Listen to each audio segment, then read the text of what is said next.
Alright, YouTubers, welcome back. My name's Dave. You found do it yourself, do it right. Got my don't tread on me hat on today. That can only mean one thing.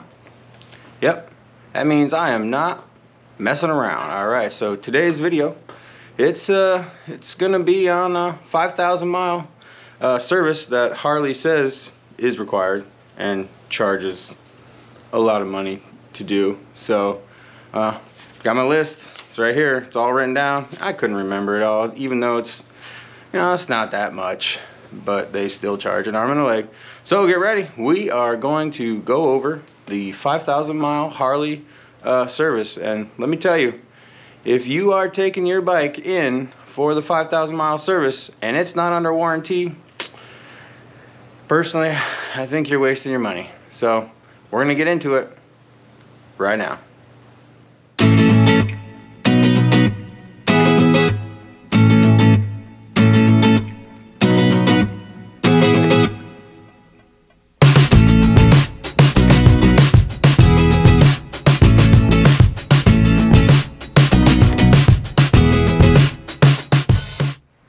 Alright guys, so as you can see, got the old car out of the garage, moved the bike over.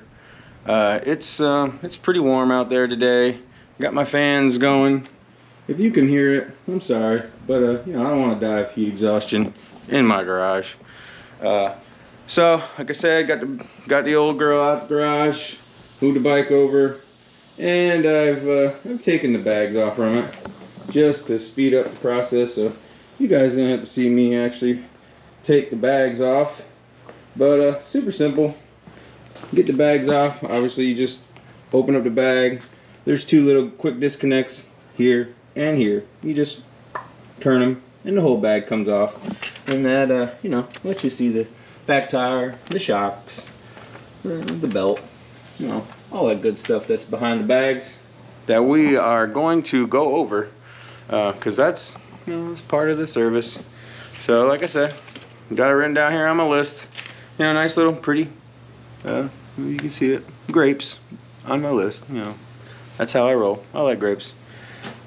So yeah, so the service really isn't much. And like I said before, if you're taking your bike in and it's not under warranty, I think you're just wasting your money. A lot of this stuff you can do on your own. So let's I'm gonna get right into it. I'm gonna read it step by step. I like doing steps. 1, 2, 3. Anyways, first and foremost, I think the hardest thing is first, and of course I put it first on the list. This isn't first on Harley's list, but the first thing, replace oil filter and oil. So if you guys don't know where that's at, the oil filter is down here on the front side of the engine, at least on this bike. Pretty sure they're all right here. You can see it right here. She's right there, and this filter has a little nut on it. I guess it's like formed in, so you can get in there with a wrench and spin it off. Now you are going to make a mess. They do make a little plastic cup thing that goes up in there. You can go buy it, or you can just make a mess and then wash your bike afterwards. It's totally up to you, but that's where the filter is. And you know, as you can see, I got the bike on my little center stand thing. It's easiest, you know, I don't have to worry about it falling over, and it sets the bike up nice and straight. So to drain the oil plug is up underneath here, so you can get to it with oh, and look at that, I covered it up. So note to self, whenever you lift your bike up, make sure it's a little further up, because the oil plug is basically right here underneath here. There's a little opening, and it's just a bolt. Obviously you loosen the bolt, and you know, the oil comes pouring out. So that's pretty simple. And like I said in previous videos, I'll link that one up here or over here somewhere. I don't think the 5,000 mile service was done on this bike. I didn't buy it from Harley. I bought it from a different dealership here in town. And the reason why I don't think it was done is because when I take the oil dipstick out, the oil, let me make sure I don't get drips all over.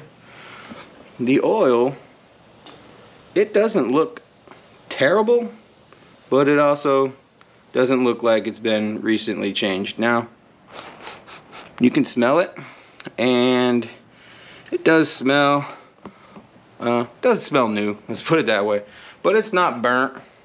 And you know, that's going to be a later video. I will go over how to change the oil in depth, you know, step by step. But yeah, that's the main indication that I don't think that the 5,000 mile service was done like it was told to me. So anyways, moving on. The next thing on the list, brakes. The all important brakes. Alright, so here we go. Brakes. Now it does say front and back. Obviously you got front and back brakes. It does say to look at the reservoir. So, you know, your brake reservoir, your front brake reservoir anyway, it's over here on your handlebars. You know, this guy right here. Two Phillips screws. You can pop that off and you know, check the level. Oh, it's actually got a sight glass right here. Figured it did. You can see the sight glass right there, so you can check the level. You know, you can also make sure that it's not dirty. You know, after a while, the brake juice gets, you know, pretty nasty. It also collects water.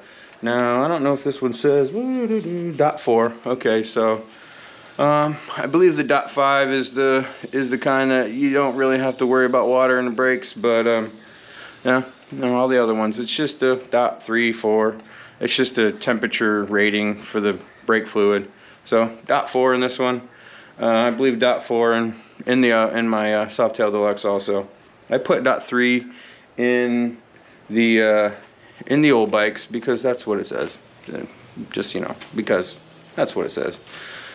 So to look at the brakes, the front brakes, the brake pads, you know, it would help to get a flashlight. And let me grab my flashlight. Kind of unprepared, but you know, just grab your old nifty difty flashlight, and you don't have to take these apart to look. And I guarantee Harley Davidson is not taking the brakes apart to look at the brake pads. They're just going to do this basically. They're going to shine a light bulb or a flashlight down in there so you can see the brake pads. And this one obviously has plenty of pad. Now I can't really get, oh, there we go. Now you can see the pads.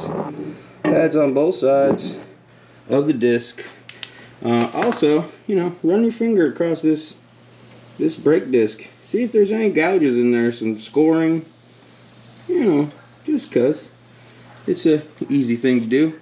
And if you have pretty big gouges, chances are, you know, there's gouges in your brake pads also, and you probably need to be replaced, depending how bad they are, obviously. But I always do that, you know. I do this, you know, every once in a while before I ride. I'll check the brakes, you know, just like I said, throw my finger on there, and again.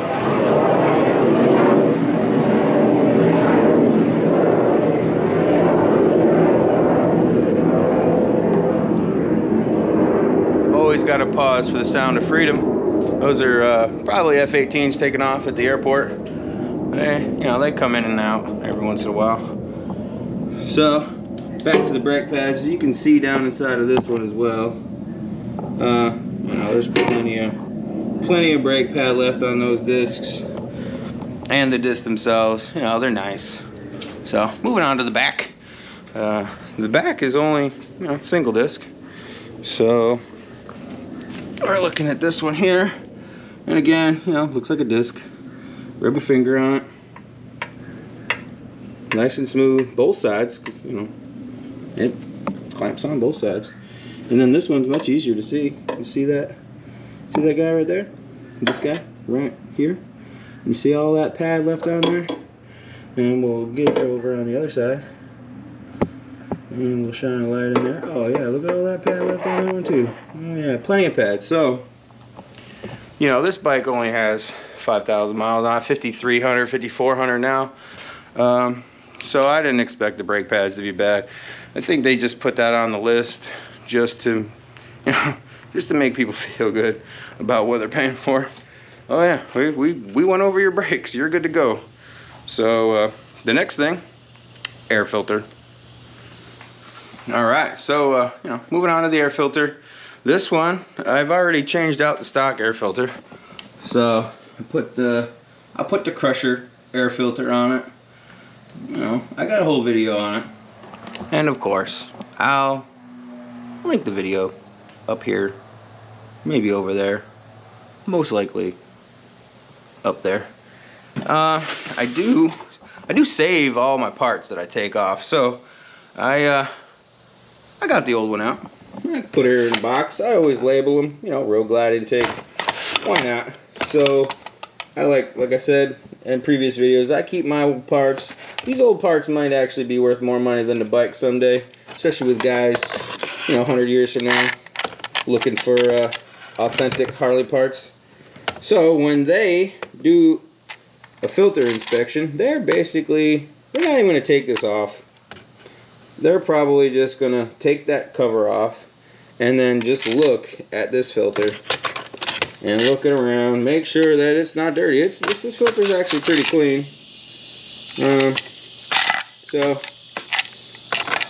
that's all they're going to do with the air filter, and then they're just going to put that cover back on. Really, if it's dirty, they might take some air and spray it out. They might actually wash it out, you know, do what they're supposed to do, you know, put some soap on it, soap and water, wash it out, and then, you know, let it dry. So yeah, that's pretty simple stuff. The next one's a little bit more difficult on this bike, and I would definitely recommend, you know, if you've never done a clutch adjustment, definitely watch a video. I'll do a clutch adjustment video. This bike does have a hydraulic clutch. This is the first bike that I've ever had that has a hydraulic clutch. So personally, I'm not even sure how to adjust it. So I would definitely have to look at a video or 2 or 5. But I know, here's your hydraulic reservoir right here for your clutch. And of course it has a sight glass, so you know, definitely look at the fluid level. And then, you know, your cables run down, your fluid runs down, and it goes up underneath the seat. And I know there's the adjustments. The adjustments are made right up underneath the seat. I did have the cover off the clutch, and I replaced that derby cover. And the fluid was all the way up to the top, and the fluid looked good. So, you know, after riding the bike, there's nothing wrong with the clutch. And I'm assuming that's probably what Harley's gonna do also. They are probably just gonna get on there, take her for a road ride, and if the clutch is working fine, not making any noises, no clunking, it's not, you know, not slipping or anything like that, they're gonna call it good. Because, you know, why dive into something if it's still working, right? So the next thing on the list, rear drive belt. And you know, this is super simple. Back here, obviously, this is your drive belt. This is your drive pulley. Your pulley has teeth, right? And you want to check the tension of your belt. Make sure it's not super loose. Make sure it's not super tight either. You know, there should be a little bit of a deflection. I don't know exactly the specs on this one, but you know, there should be deflection in this belt. Not a lot, you know. Not a lot. It shouldn't be slapping up and down, you know, like a chain. You know, chain. There's play in there, and you know, same thing with this belt, but not a lot. It's still it's got to be pretty tight. It's definitely got to be tighter than a regular chain. So I would say this is fine. You know, a little bit of deflection down, a little bit of deflection up. It's probably a 1/4 inch deflection or less. So, and then you just do a visual inspection of the belt, You know, look around, make sure it's not fraying, you know, any of that good stuff. This belt still has the Harley symbol on it. And look at that, the part number is right here on the top. So that's nice and convenient. So if you're riding a Road Glide 2016, that's the belt that goes on there. 40024-09 Alpha. You know. So that's pretty simple. Moving on. Inspect fuel lines. Really, I mean, this is getting super easy. Here we go. Here's your fuel tank, obviously. Your fuel line coming out of your fuel tank. You look back up in there, you know, back up in here, just checking for fuel leaks. I mean, obviously you're gonna smell it if there's fuel leaking. You can even go around to the other side and check it from the other side. But if you don't notice a fuel leak while you're riding, if you don't notice, you know, the smell in your garage, I mean, this girl right here, if I don't turn the petcock off, it leaks fuel, and I'll know, you know, within the first, you know, 30 minutes of me leaving it in the garage with the petcock open. You can smell the fuel, and if you can't smell it, then you probably need to go to the doctor and have your nose checked out, because, you know, everybody can smell fuel. The next thing, spark plugs. Here's your spark pluggage. There, right there. Right here. And these are still the Harley plugs. You can see them. It says Harley on it. Well, it says it on that one right there. You can see it, Harley Davidson.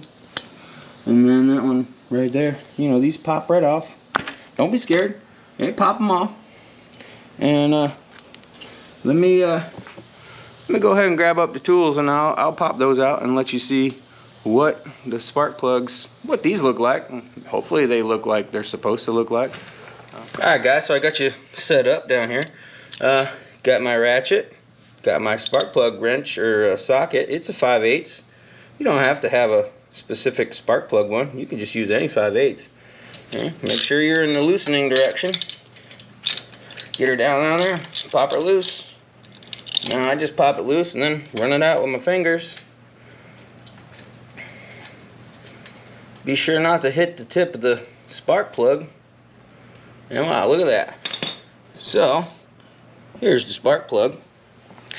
And then as you can see, this spark plug, it's nice and gray on the tip. You know, just the tip. Just the tip. As you can see, it's, you know, like a charcoaly color down on the diode, or the whatever the hell you want to call it in there. The inner part, you know, specific terms, they're hard for me to remember. But yeah, this plug looks perfect. It's not too gray, it's not black. You should have a little bit of, you should have black around the edge, and then the inside should be like a, you know, like a chocolate milkish color. And yeah, so this plug is burning the way it should be. There's nothing wrong with this plug. So that leads me to believe there's nothing wrong with the cylinder. There's no issues. There's no over oiling. It's not blowing out smoke when I ride it. So, you know, just by looking at the plug, it's running good. So that's about it. That's all. You know, pop one out, pop both of them. You know, pop the other one out. I do one at a time, just because. Make sure you get them tight, but not too tight. You don't want to strip that head. So what I do, you know, obviously, you go in there, start it with my finger, and I'm about to drop it. You know, start it with your fingers. Make sure you get the threads lined up. And this one wants to be a pain. And you get her in there with your finger, you run it down. You know, you don't want to just go ahead and put a drill or put a socket on it, because you might cross thread those threads. And if you do that, well, then you're in for some trouble. You might be able to helicoil the head, or you might have to change the whole, or not, I keep saying head, I should be saying jug. You might have to change out the whole cylinder.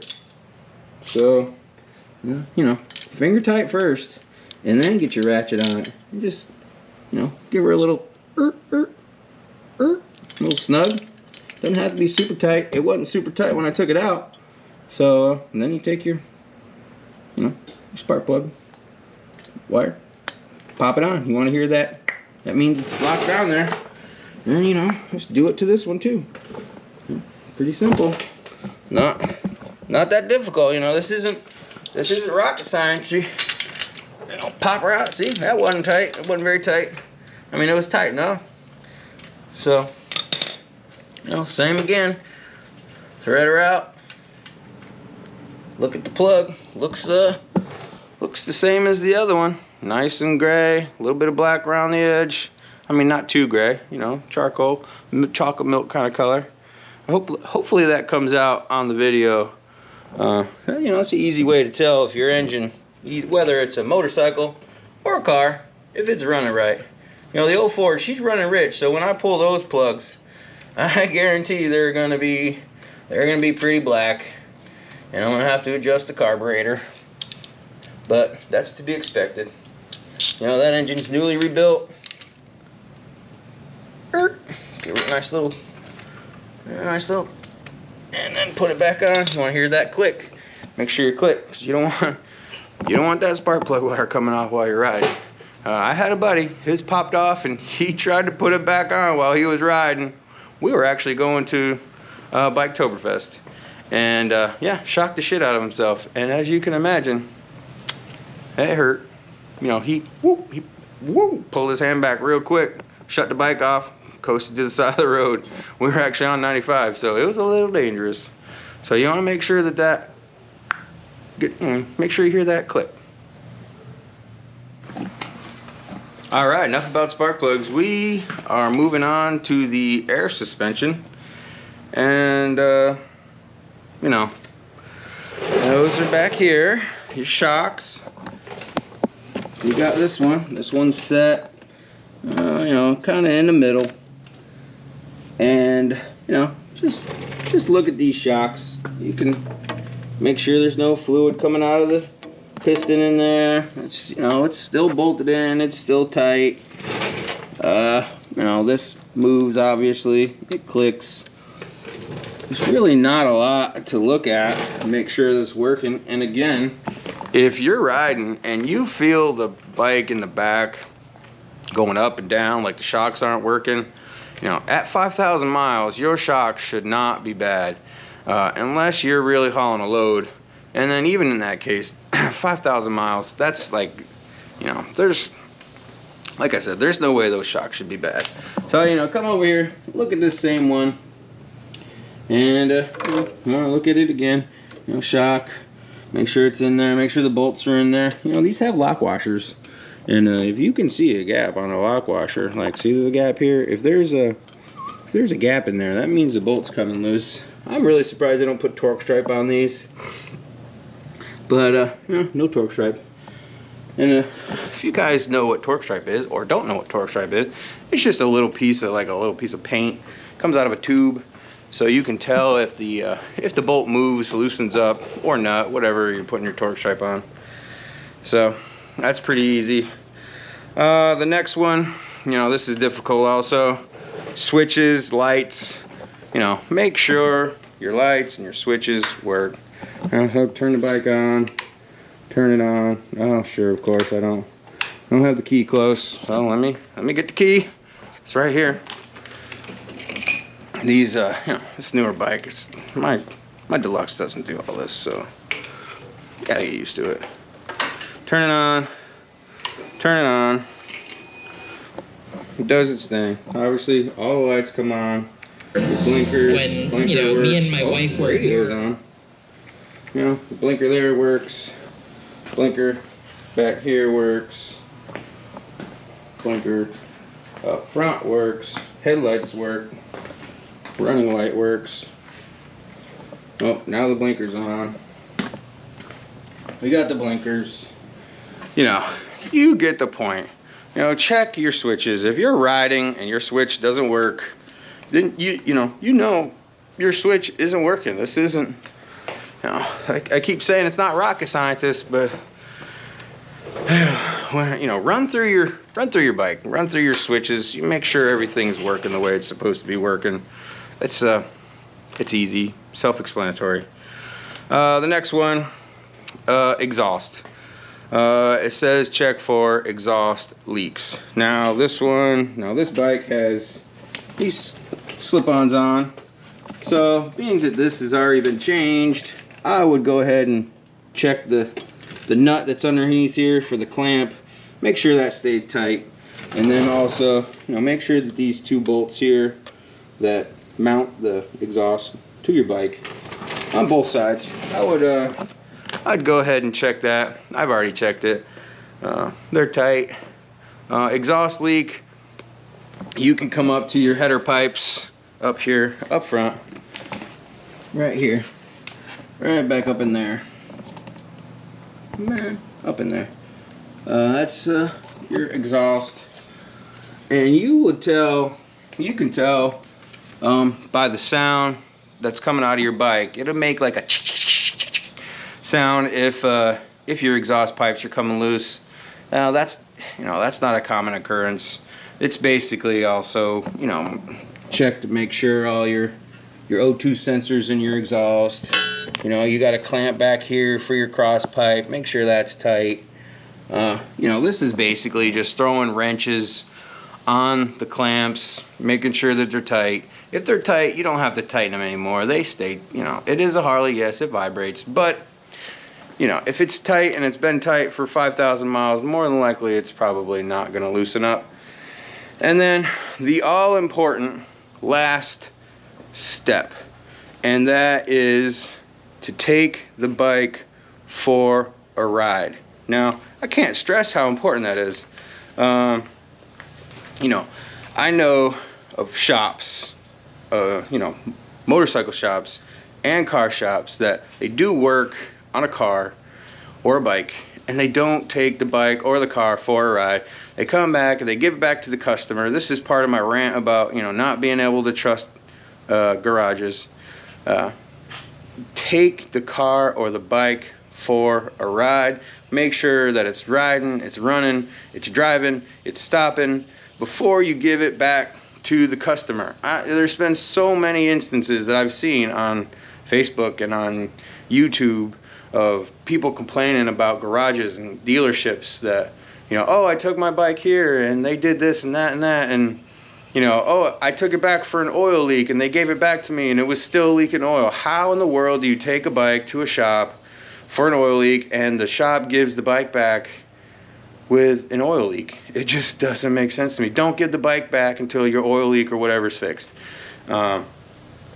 That's, like I said, that's like the important step, the last finishing. It's done, I'm signing off on it, take it to the bank. But apparently can't do that anymore, because they just don't do it. They, dealerships and garages, they got to make money, and if they can just not take a bike for a 20-minute, 10-minute, 5-minute ride down the road, that's 5 minutes that they could be wrenching on something else.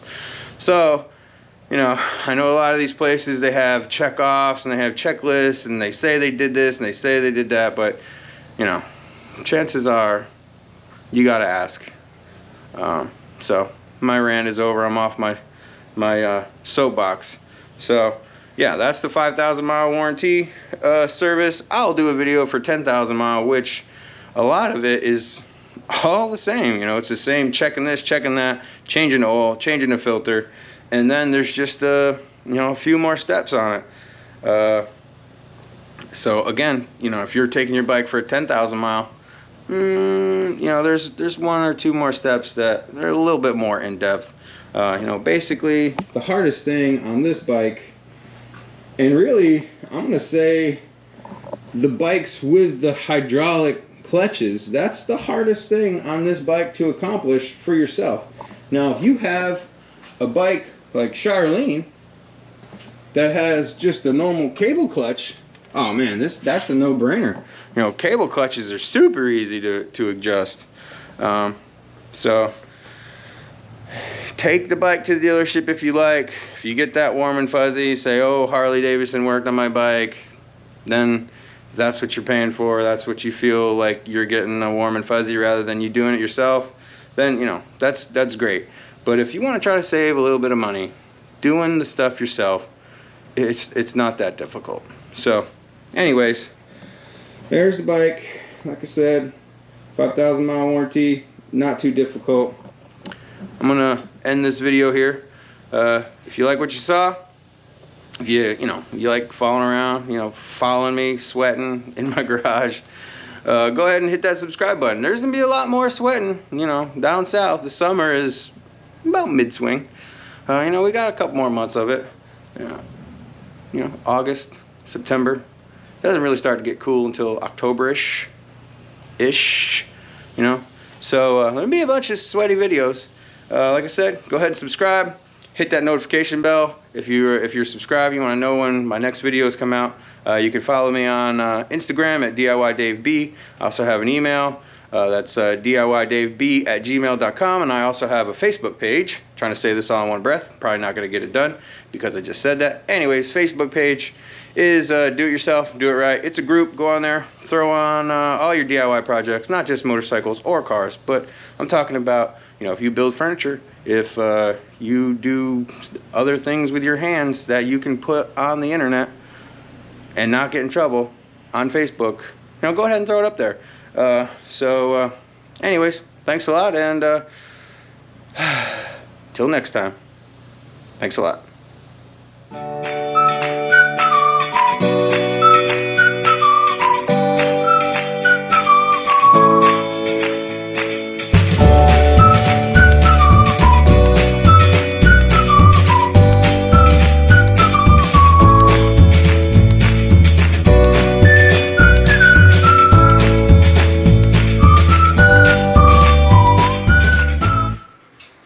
Alright guys, you didn't think that I was gonna, do the 5,000 mile maintenance without taking it for a test drive after I went over, take it for a test drive. So, went on over to the old gas station. Got a couple of drinks. So, runs good, runs fine, still going down the road. And I'm pretty sure the bike named itself. So, yep, that's right. Just going down the road, and Black Betty came on, and that's fate. So there she is, Black Betty, bam balam.